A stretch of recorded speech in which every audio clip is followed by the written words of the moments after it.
Assalamualaikum warahmatullahi wabarakatuh. Waalaikumsalam warahmatullahi wabarakatuh. Kembali lagi ke video saya, yaitu Nur Hayati Harap, CGP Angkatan 5 Kabupaten Labuhan Batu Utara, tempat mengajar di SMP Negeri 2 Marbau. Di sini saya akan melakukan wawancara untuk memenuhi tugas demonstrasi di modul 3.1. Di sini saya akan mewawancarai Bapak Wakil Kepala Sekolah, berhubung Kepala Sekolah saya tidak ada di sekolah karena pergantian masa jabatan, karena jabatan Kepala Sekolah saya yang lama sudah pensiun. Jadi Kepala Sekolah yang baru belum masuk ke sekolah kami, mungkin saja administrasinya belum selesai. Jadi saya di sini akan mewawancarai Wakil Kepala Sekolah saya.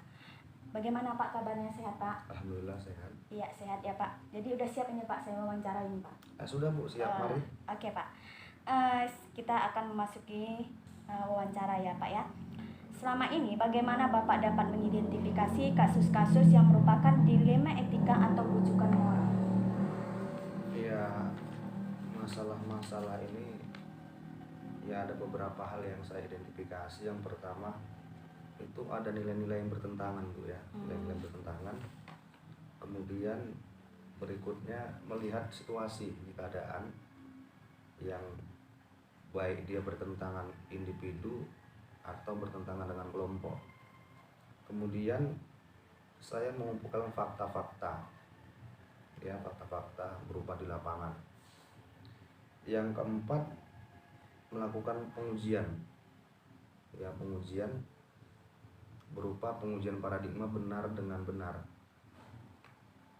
Baru kemudian saya memiliki yang namanya prinsip itu resolusi ya, prinsip pemecahan masalah.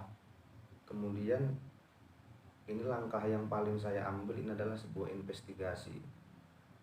Ini dimana investigasi ini adalah langkah-langkah langsung tidak lanjut. Kemudian yang terakhir saya membuat keputusan. Nah keputusan ini adalah hal yang terakhir. Nah setelah itu saya kembali melakukan refleksi apakah keputusan ini benar atau tidak benarnya. Mungkin itu aja Bu pertanyaan yang bisa saya jawab. Oke Pak ya, bagus ya Pak. Kita masuk ke poin kedua Pak. Selama ini bagaimana Bapak menjalankan pengambilan keputusan di sekolah Bapak, terutama untuk kasus-kasus di mana ada dua kepentingan yang sama-sama benar atau sama-sama yang mengandung nilai-nilai kebajikan Pak? Nah baik, dalam pengambilan keputusan ini ada dua kepentingan, benar dengan benar.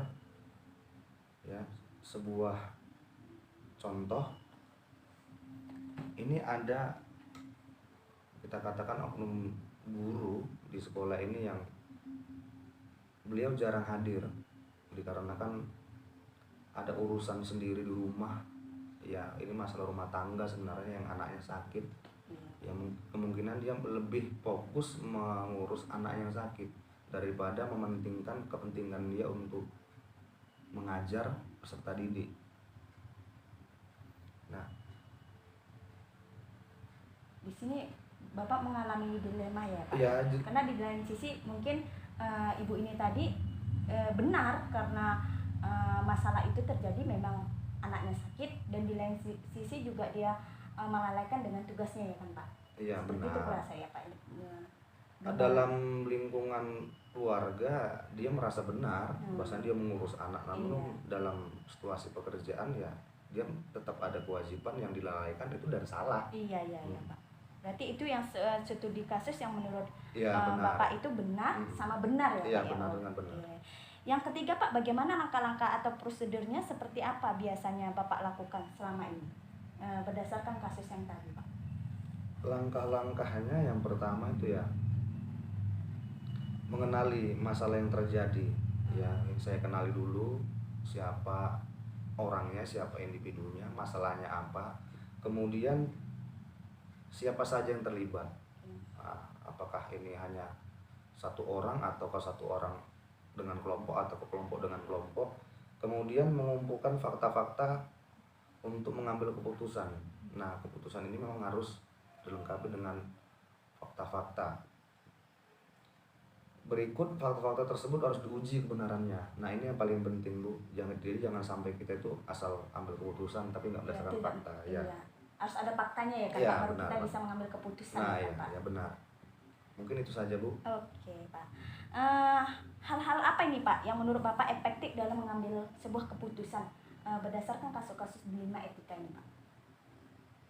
Mengambil keputusan yang efektif yang pertama itu ya kita identifikasi masalah dulu. Oh, kita tanya dulu ya Pak apa Ya, masalahnya. masalahnya kita Kenapa tanya dia dulu. bisa terlambat tadi ya kan Pak? Ya, baik itu peserta didik maupun tenaga pendidiknya. Iya. Ya harus seperti itu, kita jangan langsung kita harus ya kita tindak lanjuti ya. Iya. Kita tanya dulu, identifikasi dulu masalahnya apa, bagaimana. Kemudian langkah berikutnya mengatur jadwal. Mengatur jadwal ini bagaimana Pak kira-kira? Ya, kita mengatur jadwal permasalahan yang akan kita atasi, kita selesaikan dan kemudian mengambil keputusan yang tepat terkait ya permasalahan yang terjadi. Ya masalah waktu ini tadi ya perlu juga sih, terkadang ini masalah yang saya hadapi, guru yang jarang hadir ini ya nggak perlu kita harus cepat-cepat, kita lihat dulu situasi keadaannya bagaimana, waktu yang cocok kapan. Nah itulah Bu yang mungkin saya hadapi selama ini. Apakah Bapak memiliki sebuah tata cara atau jadwal tertentu dalam sebuah penyelesaian kasus dilema etika? Apakah Bapak langsung menyelesaikan di tempat atau memiliki sebuah jadwal untuk menyelesaikannya? Bentuk atau prosedur seperti apa yang Bapak jalankan? Kembali tadi dalam mengambil sebuah keputusan kita lihat dulu ya Bu. Yang pertama,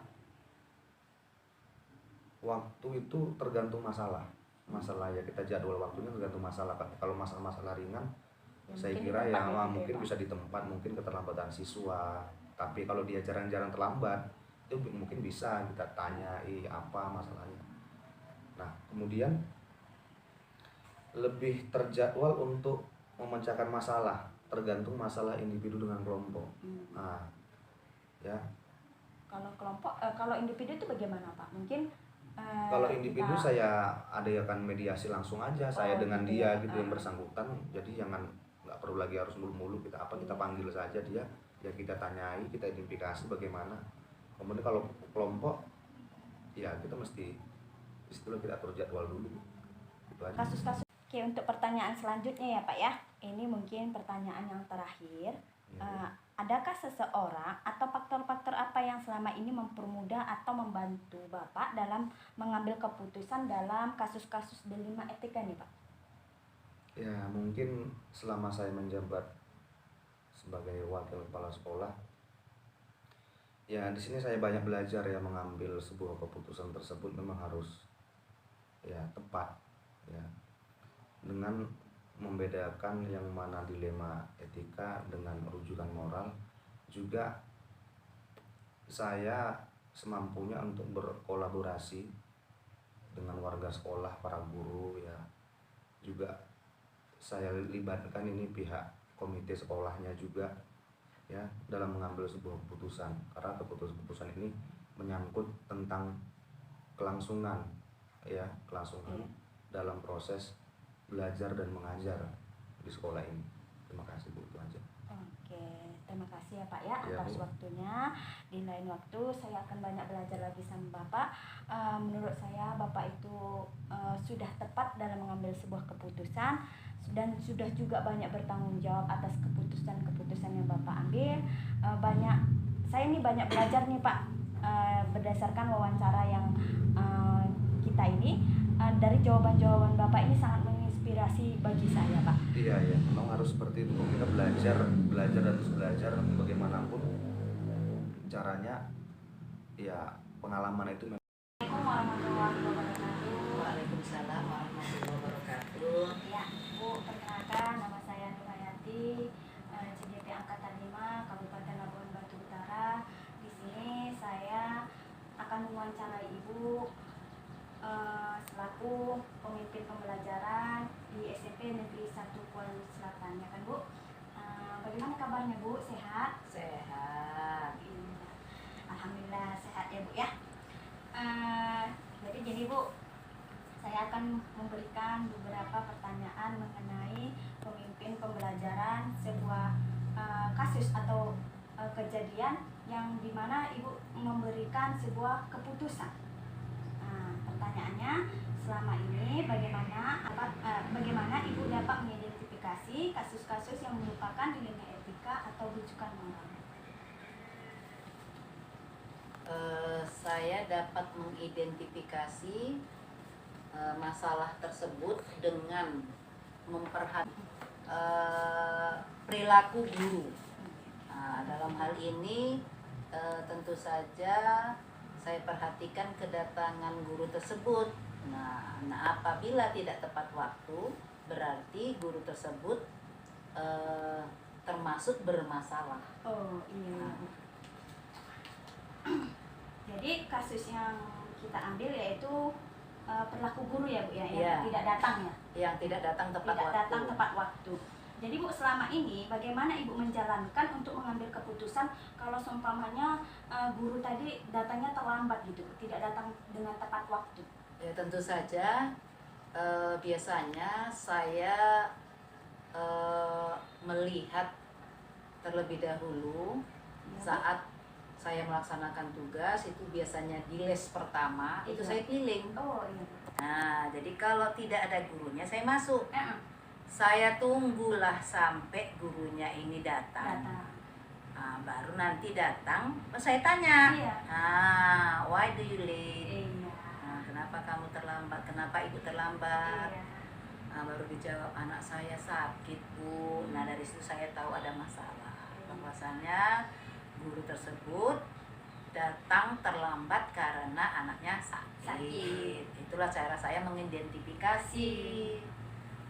Itu, Bu. Jadi kalau saya tangkap nih, berarti Ibu kalau mau ngambil keputusan terlebih dahulu Ibu mengidentifikasi kenapa Ibu itu bisa terlambat, ya kan Bu? Iya. Alasannya mengapa demikian. Iya. Bagus ya Bu ya. Langkah-langkah atau prosedur seperti apa yang biasanya Ibu lakukan selama ini?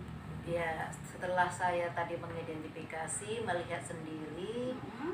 saya tanya terkait dengan guru piketnya, Iya. apakah ibu itu sering terlambat? Ya, Bu. Nah, kemudian saya tanya juga wakil kepala sekolah, bagaimana ibu tersebut, apakah sering terlambat? Jadi saya mengumpulkan data-data Data-data. terkait dengan sering tidaknya ibu ini terlambat.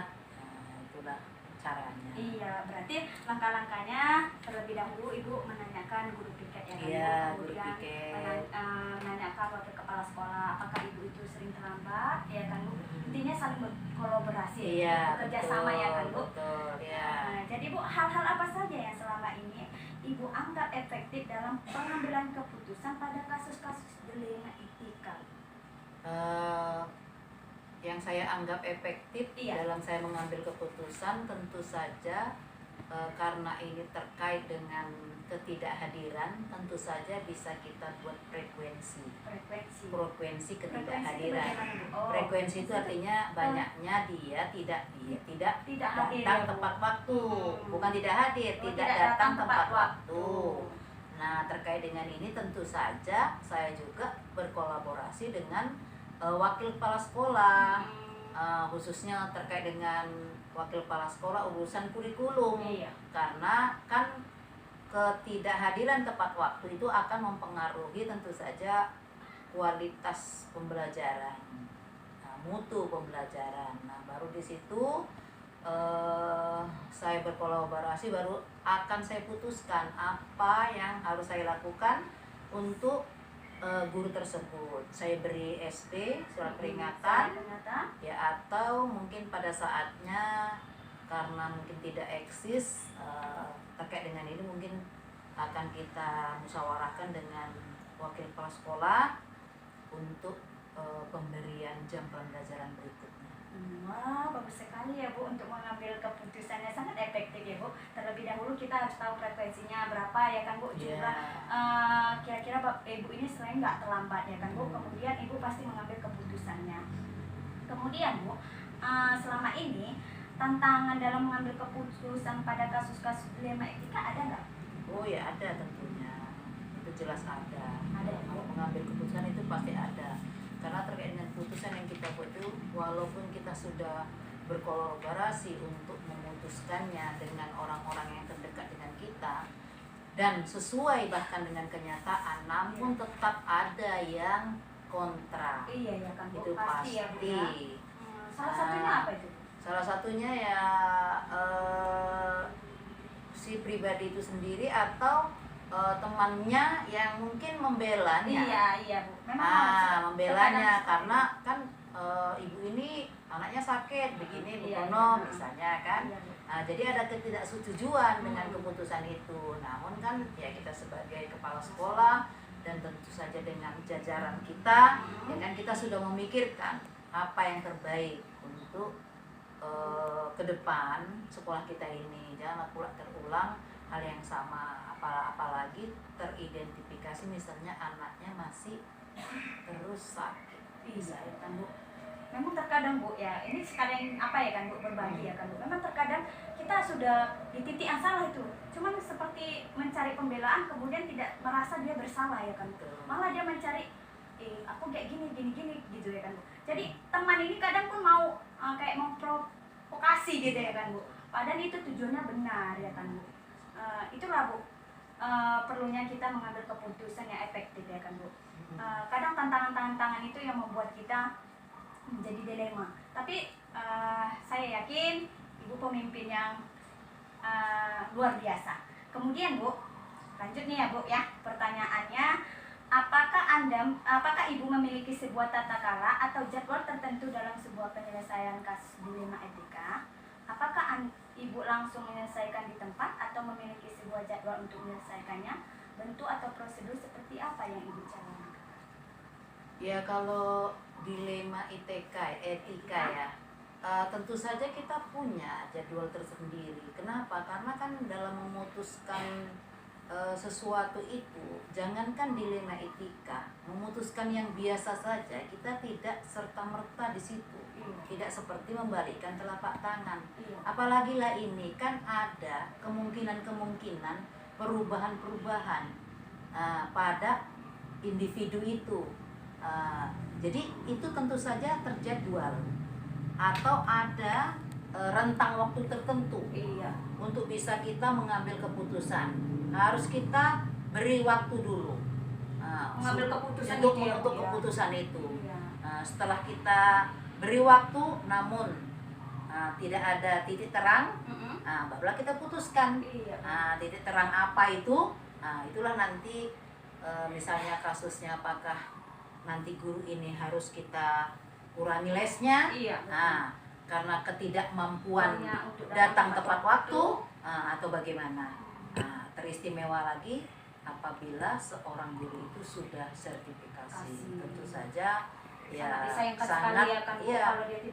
sangat diperhitungkan terkait dengan ini kan. Jadi mesti harus ada rentang waktunya, nggak mungkin nggak harus ada rentang waktu, kemudian harus ada jadwalnya.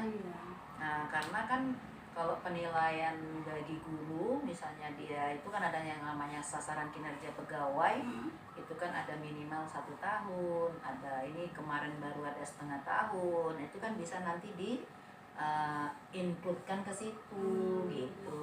Jadi kan tentu saja ada jadwal dan ada jadwalnya. Ada kita kalau jadwalnya menyelesaikan masalah itu tidak langsung ya kan Bu untuk mengambil keputusan. Kita pikirkan dulu. Iya, kita pikirkan dulu. Kita beri dulu waktu bagaimana itu mengapanya kan Bu, mensiasatinya biar supaya masalah tadi bisa terpecahkan dan dia kembali supaya lebih bagus lagi ya kan. Iya, betul.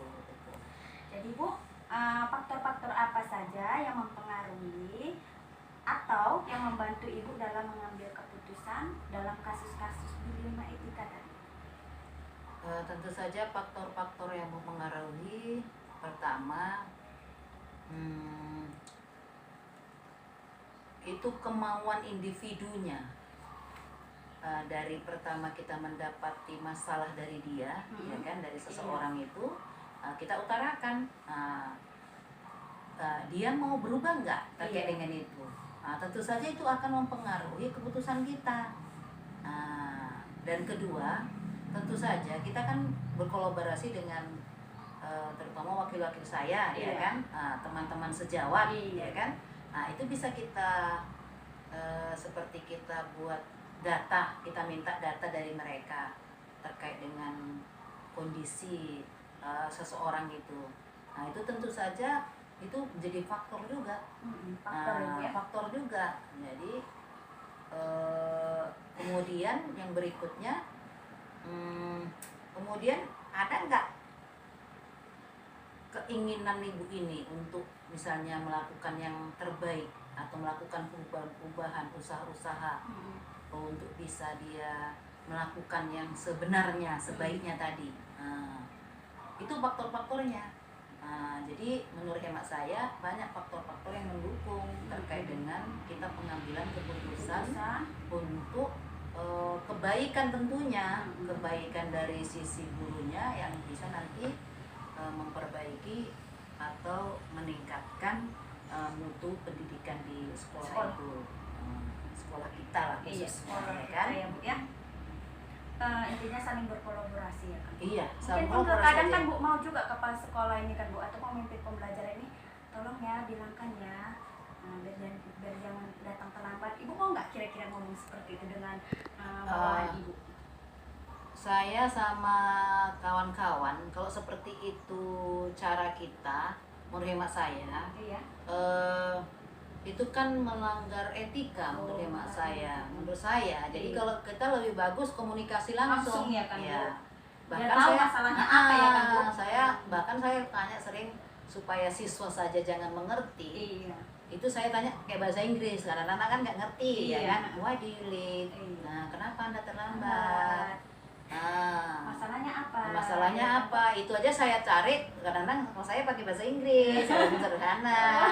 Mantap nih bahasa Inggrisnya, Bu, ini. Jawabnya ya sakit. Kalau di kebetulan bahasa Inggris, Maisan is sick, katanya sick, katanya ya, oh ya, oke, next time. Jangan lagi ya, gitu. Next time jangan lambat lagi ya. Nanti kalau 2 kali saya tanya, you late about apa? 13 minutes. 3 menit terlambat. Ya, 30 menit. 30 menit ya. very late.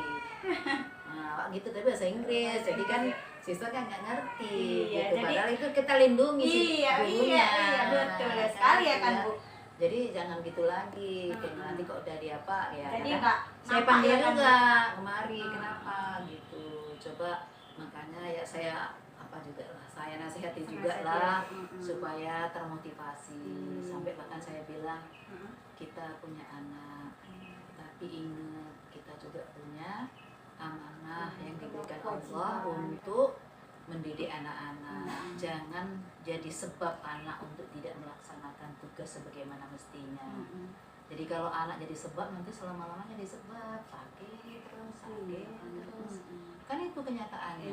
Jadi, Karena perkataan itu doa ya iya, kan, Bu. perkataan itu doa dan keinginan Iya, itu doa. Nanti kalau betul. ditanya anakku sakit, ya nggak sakit betul. Sakit betul. Padahal sakitnya cuma pilek gitu ya kan, Bu. Misalnya, Ya. padahal kan kalau anak itu mau mengikut sama kita dengan sebelah sebab dia ikuti kita, tapi kok dia mau pisah dari kita juga dengan sebab apa saja. Namun selagi anak itu masih ada, ya kita usahakan macam mana supaya anak kita Sehat ya kan, Bu. 0 sampai 5 tahun itu golden age, harus cukup gizi supaya tidak terjadi stunting. Saya pernah ikuti stunting sekali. Oh, iya, Bu. Saya pernah juga dengar stunting. Stunting itu pertumbuhannya tidak, Pertumbuhannya tidak apa kan, Bu? ya Tidak- jiwa dan raganya iya, tidak tepat. tidak normal lah kalau Tidak, kita katakan iya. ya kan, Bu. Jadi, Bu, ini terakhir ya, Bu ya. Hmm. Dari semua hal yang Ibu ceritakan tadi, guru yang terlambat, apalah yang Bu yang bisa Ibu bagi kepada saya untuk mengambil keputusan yang menurut Ibu itu tepat gitu. Kalau menurut hemat saya, yang bisa kita bagi dalam pengambilan keputusan, Iya. bahwasannya kita harus mengambil keputusan itu dengan cara tentu saja tadi mengidentifikasi dulu. Iya, identifikasi ya kan, Bu. Apa permasalahannya, kenapa bisa terlambat ya kan, Bu. Ya, Kemudian memakai rentang waktu tadi ya kan, Bu. pakai kolaborasi dulu. Iya, kolaborasi dulu. Kolaborasi baru jadwal